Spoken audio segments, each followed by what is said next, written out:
இதற்கு முன்பாக 1947 இந்திய சுதந்திரம் அடைந்து மாற்றுத்திறனாளிகளுக்கு சுதந்திரம் என்பது அவ்வளவு எளிதாக இல்லை. எதா இருந்தாலும் மாற்றுத்திறனாளி ஒதுக்கி விடுவார்கள். மாற்றுத்திறனாளிகளுக்கு வேலை வாய்ப்பா கிடையாது. மாற்றுத்திறனாளிக்கு ஒரு பொது இடங்கள் சொல்ல வேண்டும் என்றால் நீ கீழே விழுந்துருக்கும் தள்ளிப்போ. மாற்றுத்திறனாளி கோயிலுக்கு போகணுமா கூட்டமா இருக்கு தள்ளிப்போ. மாற்றுத்திறனாளி ஒரு மீட்டிங் போகணும்னாக்க நீ தள்ளிப்போ.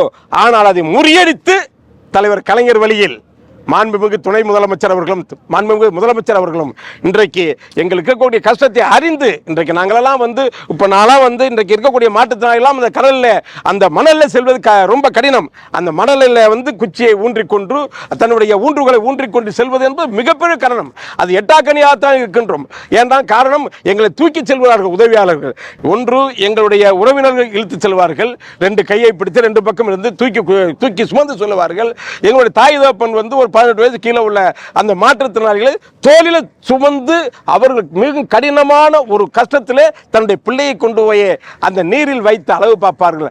ஆனால் அதையெல்லாம் முறியடித்து நமக்கு நாமே என்ற உருவாக்கிய மாண்புமிகு தமிழ்நாடு முதலமைச்சர் அவர்கள் எங்களுடைய மன கஷ்டத்தை போக்கும் விதமாக சிறப்பு பாதை அமைத்து தந்தார் மாண்புமிகு துணை முதல்வர் அவர்கள்.